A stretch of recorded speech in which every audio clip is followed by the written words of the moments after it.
the affection of our Reginald.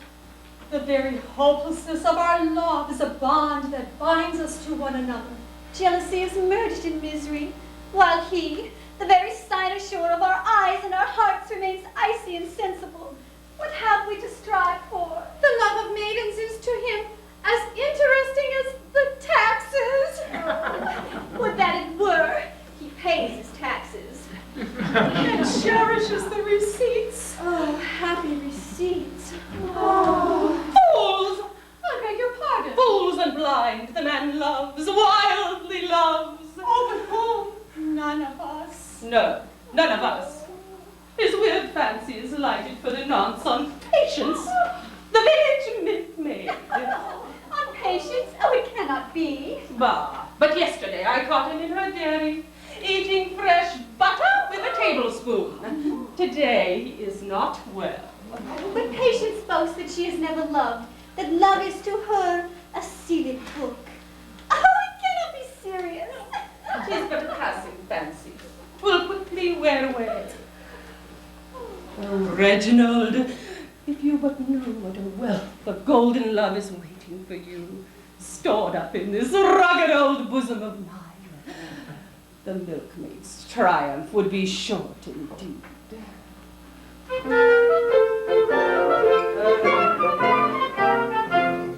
Still brooding on their mad infatuation,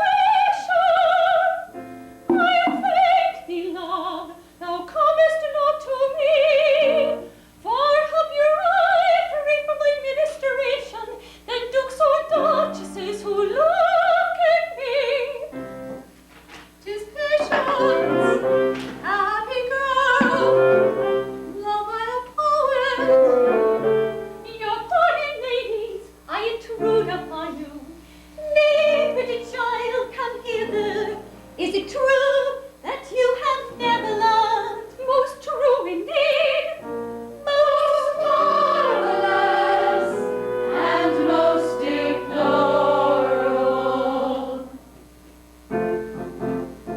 I cannot tell what this love may be that cometh to all but not to me. It cannot be kind as they imply, or why do these ladies sigh? It cannot be joy or rapture deep, or why do these gentle ladies weep?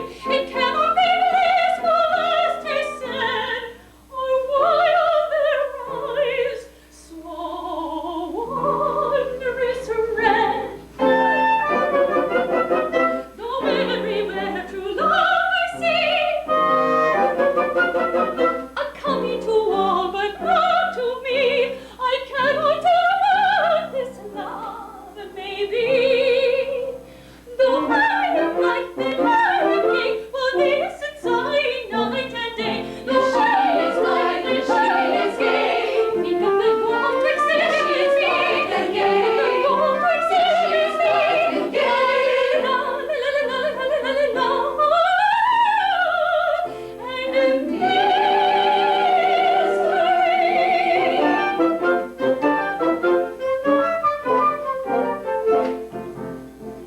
if love is a thorn, they show no wit, who foolishly hug and foster it.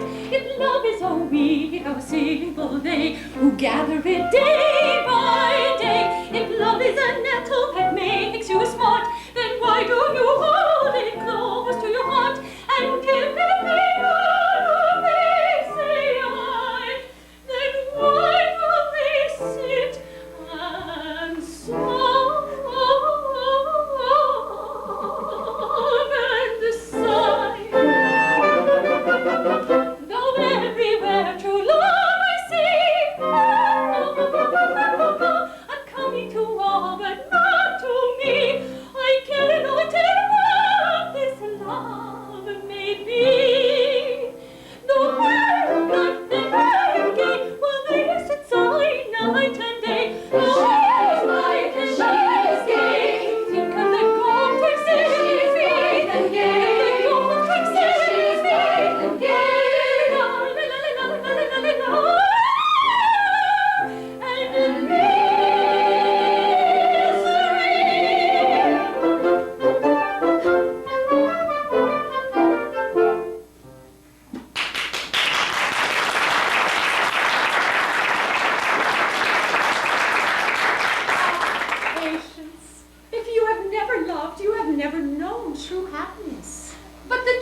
happy always seem to have so much on their minds.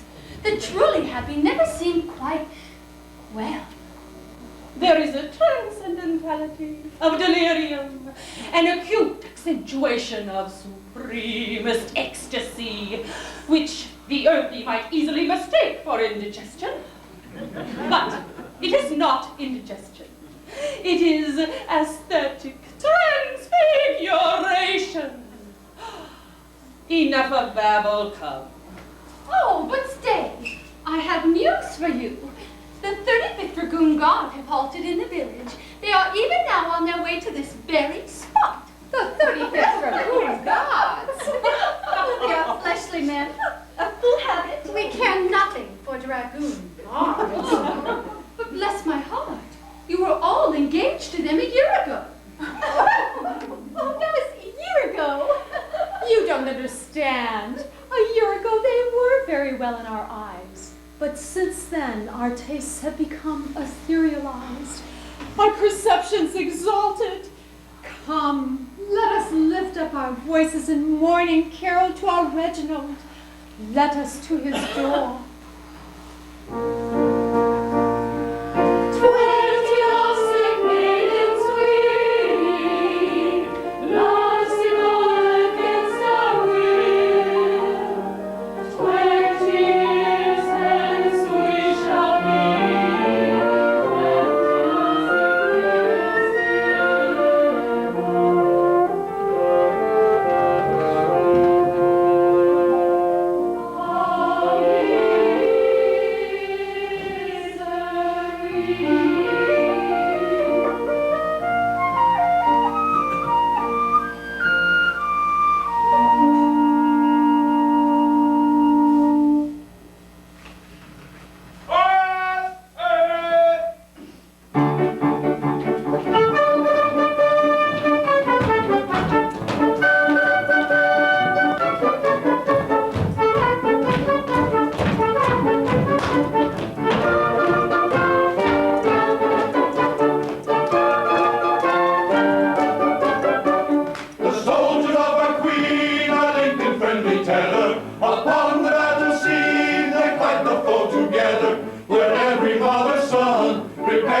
If you want a receipt for that popular mystery known to the world as a heavy dragon,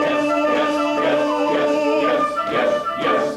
Take all the remarkable people in history, rattle them off to a popular tune. Yes. The pluck of Lord Nelson on board of the Victory, genius of Bismarck devising a plan, the humor of feeling which sounds contradictory, genius of Paget about to trepan. The science of Julian, the eminent musical, Whitted Macaulay, who wrote of Queen Anne. The pathos of Paddy is rendered by musical, Steiner the bishop of Sovereign Man. The dash of a Dorsey, divested of quackery, narrative powers of Dickens and Thackeray, Victor Emmanuel, Peabody Peveril, Thomas Aquinas and Douglas of Cheverell, Tupper and Tennyson, Daniel Defoe, Anthony Trollope and Mr. Guizot. Take of these elements, all that is usable, melt them all down in a pumpkin or crucible, set them to simmer and take up the stone, and a heavy dragon is the residue.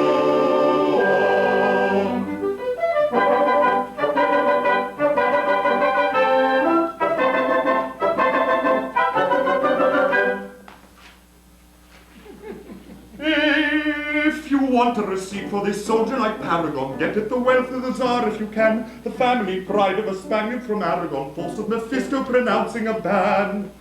A smack of Lord Waterford, reckless and rollicky, swagger of Roderick heading his clan. The keen penetration of Paddington Pollocky, rates of an odalisque on a divan. The genius strategic of Caesar or Hannibal, skill of Sir Garnet in thrashing a cannibal. Flavor of Hamlet, the stranger a touch of him. Little of Mansfield, but not very much of him. Beadle of Burlington, Richardson Shaw, Mr. McClure and Madame Tussauds.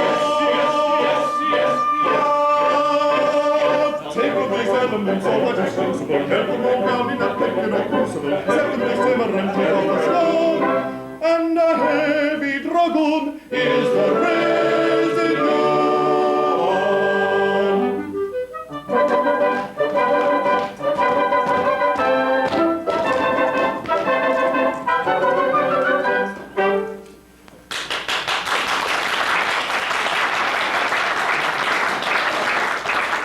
Well, here we are once again on the scene of our former triumphs.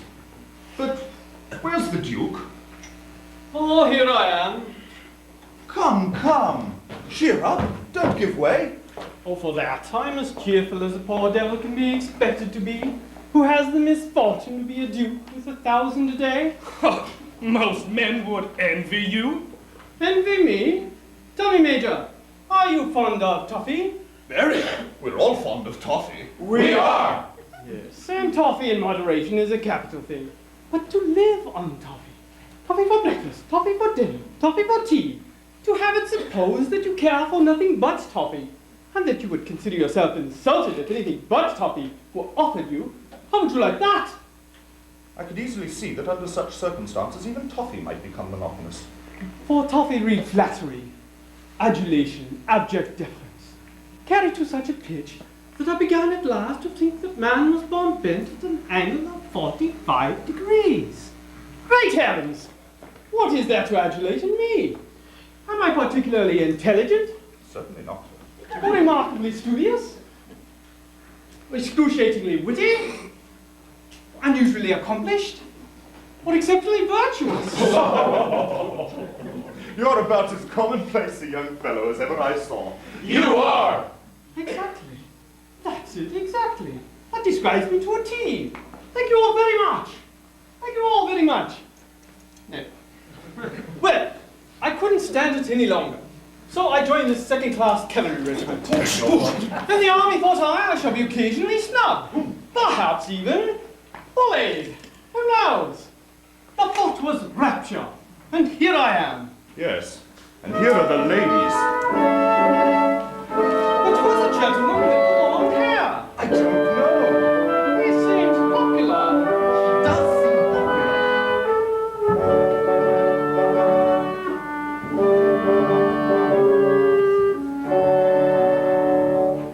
In a dull train, until we walk all day, for we love in vain, none so sorrowful as they, who can only sigh and say, woe is me, alack a day, woe is me, alack a day.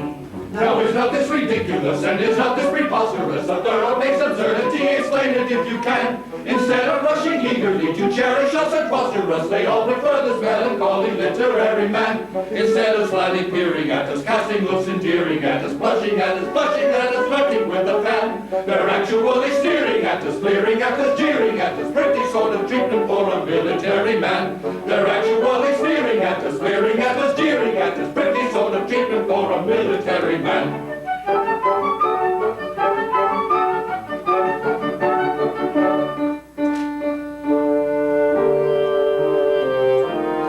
Mystic poet, our friend, 20 lovesick maidens we, young and wealthy, dark and fair, all a county family. And we got one love of me, 20 lovesick maidens we. Yes, we died for love of thee, 20 lovesick maidens we. Though my book I seem to scan in a rapt, ecstatic way, like a literary man who despises female play. I hear plainly all they say, 20 lovesick maidens they. He hears plainly all they say, 20 lovesick maidens they. Though so excellently wise, for a moment mortal be,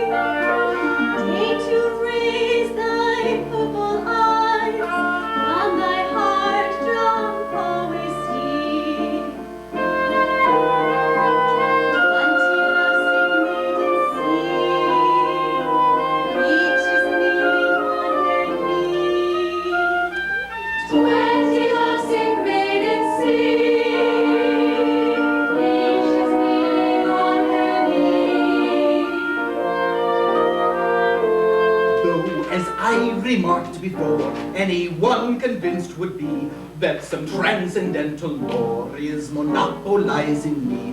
Round the corner I can see each is kneeling on her knee. Round the corner he can see each is kneeling on her knee. Now is not this ridiculous, and is not this preposterous? A thorough-paced absurdity, ridiculous, preposterous. Explain it if you can. Now is not this ridiculous, and is not this preposterous? A thorough-paced absurdity, explain it if you can. Instead of rushing eagerly to cherish us and foster us, they offer this melancholy literary man. Instead of smiling, casting hopes and dealing, and smashing and flirting with a fan. They're actually sneering at us, sneering at us, jeering at us, pretty sort of treatment for a military man. They're actually sneering at us, sneering at us, jeering at us, pretty sort of treatment for a military man.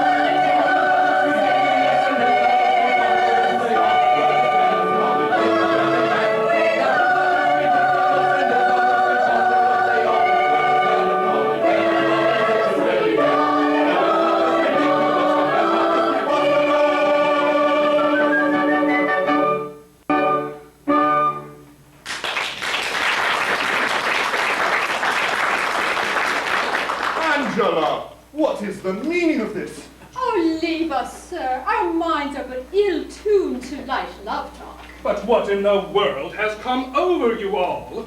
Bunthorne. He has come over us. He has come among us, and he has idealized us.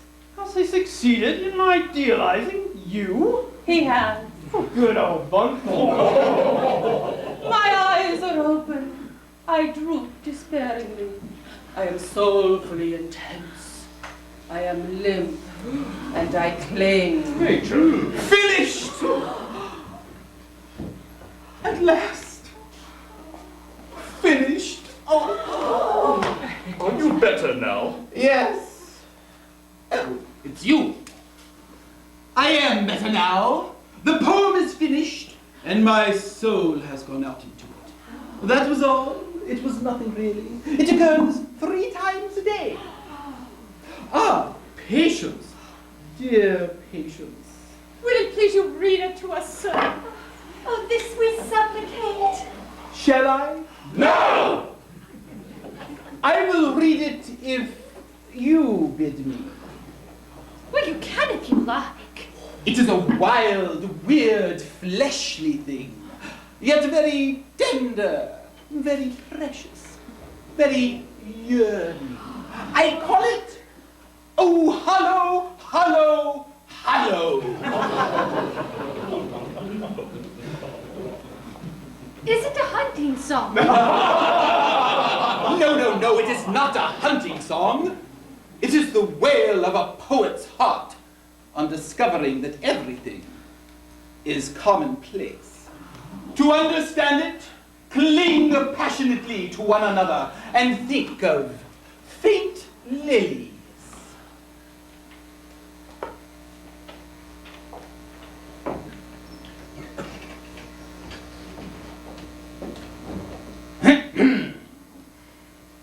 Oh, hollow, hollow, hollow. What time the poet hath hymned, the writhing maid, lithe-limbed, quivering on amaranth and asphodel.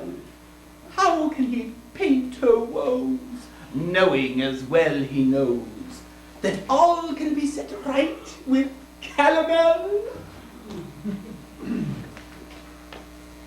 When from the poet's plinth the amorous colocynth yearns for the aloe, faint with rapturous thrills, how can he hymn their throes, knowing as well he knows that they are only uncompounded pills? Is it? And can it be? Nature hath this decree. Nothing poetic in the world shall dwell, or that in all her works something poetic lurks, even in colocynth and calomel. I cannot tell.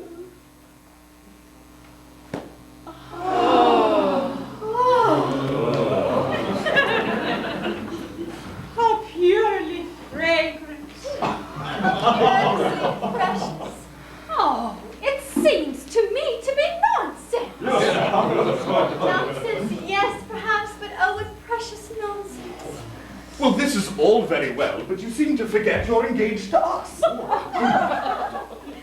we can never be. You are not Empyrean. No. You are not Delacurshan. You are not even early English. Oh, be early English, ere it is too late. Red and yellow. Primary colors. Oh, South Kensington.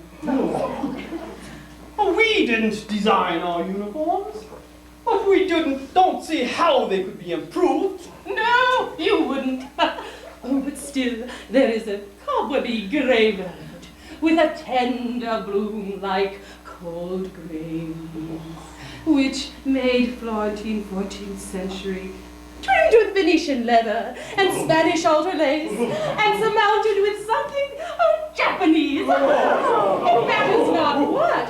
That would at least be early English. Come, maidens. 20 lost maidens waiting, lost all against our will.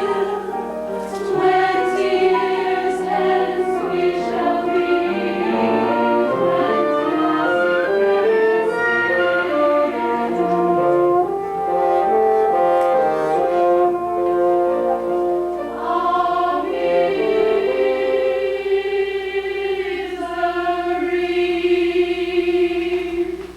Gentlemen, this is an insult to the British uniform. A uniform that's been as successful in the courts of Venus as on the fields of Mars.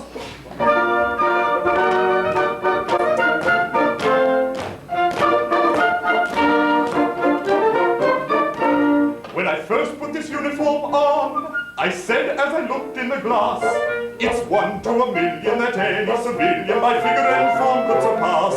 Gold lace has a charm for the fair, and I've plenty of that and to spare. While a lover's professions, when uttered in Hessians, are eloquent everywhere, are a fact that I counted upon when I first put this uniform on. By simple coincidence you could never have counted upon. The same thing occurred to me when I first put this uniform on. I said when I first put it on, it is plain to the very instance that every beauty will feel it a duty to yield to its glamour at once. They will see that I'm freely gold-laced, in a uniform handsome and chaste, but the peripatetics of long-haired aesthetics seem very much more to their taste, which I never counted upon when I first put this uniform on. By simple coincidence you could never have counted upon. I didn't anticipate that when I first put this uniform on.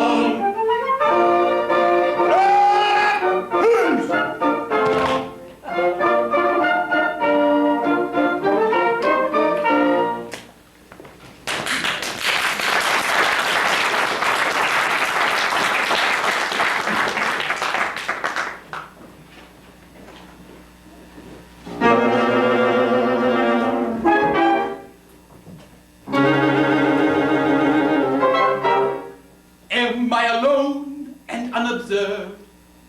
I am.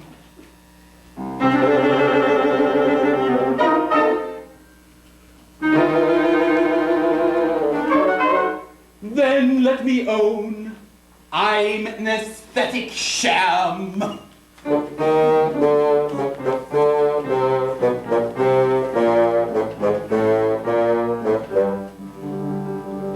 This air severe is but a mere veneer.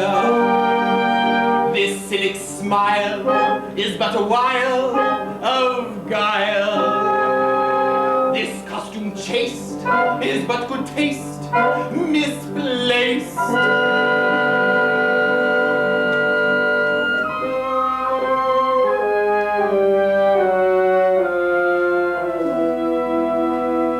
Let me confess, a languid love for lilies does not blight me. Lank limbs and haggard cheeks do not delight me. I do not care for dirty greens by any means.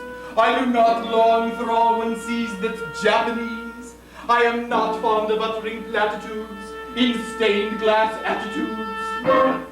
In short, my medievalism's affectation, born of a morbid love of admiration.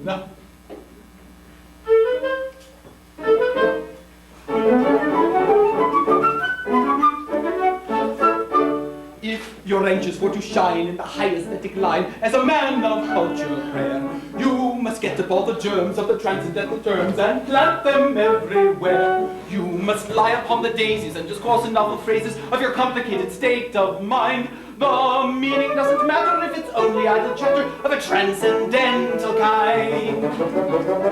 And everyone will say, as you walk your mystic way, if this young man expresses himself in terms too deep for me, why, what a very singularly deep young man this deep young man must be.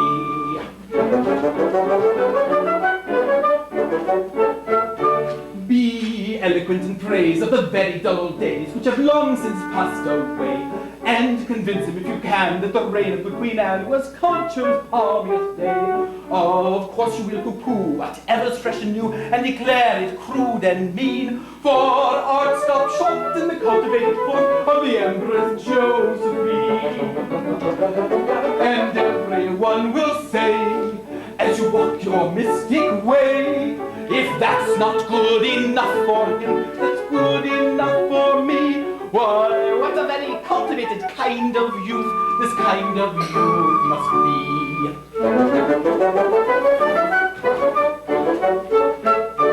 Then a sentimental passion of a vegetable fashion must excite your languid spleen. An attachment a la Plato for a bashful young potato, or a not too French bean.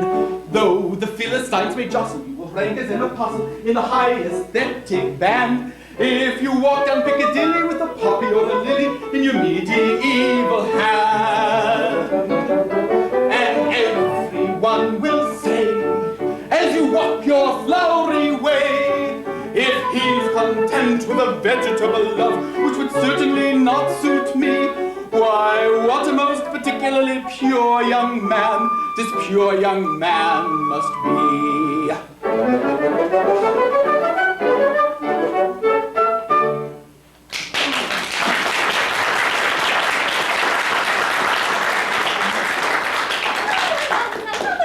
Ah, Patience, come hither. I am pleased with thee. The bitter-hearted one who finds all else hollow is pleased with thee. For you are not hollow, are you? No thanks, I've dined. But I beg your pardon, I interrupt you. Oh, life is made up of interruptions. The tortured soul, yearning for solitude, writhes under them. Oh, but my heart is weary. Oh, I am a cursed thing. Don't go. Really, I'm very sorry. Tell me, girl, do you ever yearn? I yearn my living. No. Do you know what it is to be heart-hungry? Do you know what it is to yearn for the indefinable, yet to be brought face-to-face daily with the multiplication tables?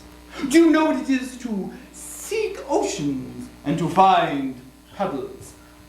Don't go. Really, I'm very sorry. You frightened me. Don't be frightened, it's only poetry. Well, if that's poetry, I don't like poetry. Don't you? Can I trust her?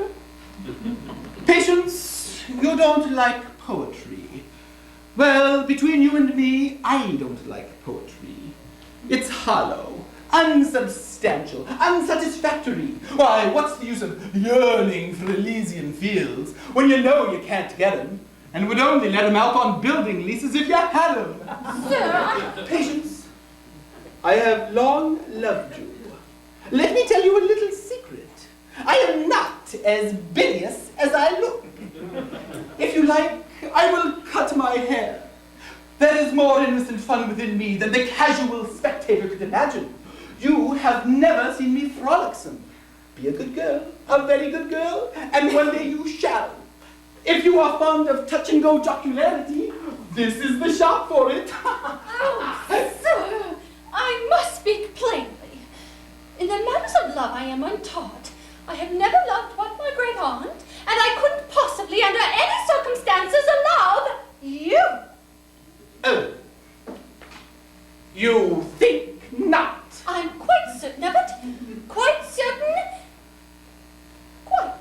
good. Life is henceforth a blank. I don't care what becomes of me. I have only to ask that you not abuse my confidence. Though you despise me, I am extremely popular with the other young ladies. I only ask that you leave me and never renew this subject. Certainly.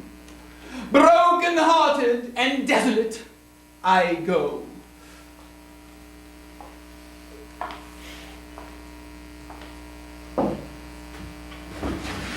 Oh, to be wafted away from this black akeldama of sorrow, where the dust of an earthy today is the earth of a dusty tomorrow. It's a little thing of my own. I call it heart. I shall not publish it. Farewell, Patience. Patience, farewell. Oh, what on earth does it all mean? Why does he love me? Why does he expect me to love him? He's not a relation. Oh, it frightens me. My Patience, what is the matter? Oh, Lady Angela, Lady Sophia, tell me two things. Firstly, what on earth is this love that seems to upset everybody? And secondly, how is it to be distinguished from insanity? Ah, poor blind child. Ah, forgive her, Eros. Why, love is of all passions the most essential. Love is? Yes, it is the embodiment of purity and the abstraction of refinement. It is the one unselfish emotion in this whirlpool of grasping greed. Oh, dear. Oh. Why are you crying? To think I've wasted all these years without ever experiencing that ennobling and unselfish passion. Why, what a wicked girl I must be. It is unselfish, isn't it? Absolutely. Love that is tainted with selfishness is no love. Oh, you must try to love. It really isn't difficult if you put your whole mind to it. Oh, then I'll set about it at once. I won't go to bed until I fall head over ears in love with somebody. Oh, noble girl. But is it possible that you have never loved anybody? Oh, yes, one. Ah, whom? My great aunt. Oh, great aunts don't count. Oh, well then, there isn't anybody. At least, no, nobody. Not since I was a baby, and I suppose that doesn't count. Well, I don't know. Tell us all about it.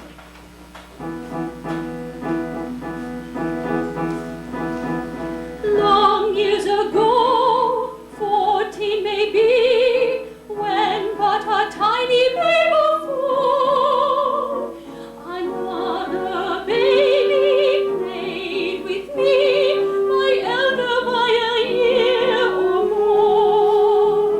A little child of beauty, rare with marvelous eyes and wondrous hair, whom in my child I seem to be all that a little child should be.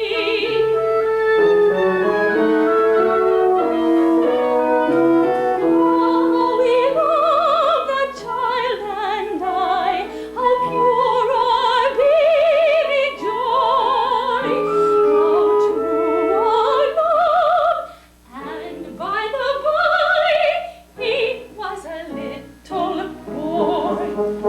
The old tale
true. Hey, but I'm doleful, willow, willow, waly. Have you e'er a lover a-dangling after you? Hey, willow, waly, oh, I would fain discover if you have a lover. Hey, willow, waly, oh. Gentle sir, my heart is frolicsome and free. Hey, but he's doleful, willow, willow, waly. Nobody I care for comes a-courting me. Hey, willow, waly, oh. Nobody I care for comes a-courting, therefore. Hey, willow, waly, oh. Prithee, pretty maiden, will you marry me? Hey, but I'm hopeful, willow, willow, waly. I may say at once, I'm a man of property. Hey, willow, waly, oh. Money I despise it, many people prize it. Hey, willow, waly, oh. Gentle sir, although to marry I design, hey, but he's hopeful, willow, willow, waly. As yet I do not know you, and so I must decline. Hey, willow, waly, oh. To other women go you, as yet I do not know you. Hey, willow, waly, oh. Patience! Can it be that you don't recognize me? Recognize you? No, indeed I don't. Have 15 years so greatly changed me? 15 years? What do you mean? Have you forgotten the friend of your youth? Your Archibald, your little playfellow? Oh, Kronos, Kronos, this is too bad of you! Archibald? Is it possible? Why, let me look. It must be. Oh, how happy I am. I thought we should never meet again. And my, how you've grown. Yes, Patience, I am much taller and much stouter than I was. And how you've improved. Yes, Patience, I am very beautiful. Oh, but surely that doesn't make you unhappy. Yes, Patience, gifted as I am with a beauty which probably has not its rival on earth, I am nevertheless completely and utterly miserable. Oh, dear. But why? My child love for you has never faded. Conceive, then, the horror of my situation when I tell you that it is my hideous destiny to be madly loved at first sight by every woman I come across. Oh, but why make yourself so picturesque? Why not disguise yourself, disfigure yourself? A plaster nose would do. Anything to escape this persecution. No, Patience. That may not be. These gifts, irksome as they are, were given to me for the delectation and enjoyment of my fellow creatures. I am a trustee for beauty, and it is my duty to see that the conditions of my trust are faithfully discharged. And you too are a poet. Yes, Patience, but no ordinary poet. No, I am called Archibald the All-Right, for I never err. And is it possible you condescend to love such a girl as I? Yes, Patience, is it not strange? I have loved you with a Florentine 14th century frenzy for full 15 years. Oh, marvelous! I have hitherto been deaf to the voice of love. I now seem to know what love is. It has been revealed to me. It is Archibald Grosvenor! Yes, Patience, it is. Oh, we will never, never part. We will live and die together. I swear it. We both swear it. Oh. Oh, horror. What's the matter? Is it possible that you are absolute perfection? A source of endless ecstasy to all who know you? I know that I am. Well? Well then, I never can be yours. Oh, no. Merciful powers. I never thought of that. To monopolize on those speeches on which all women love to linger would be unpardonable. Why, so it would.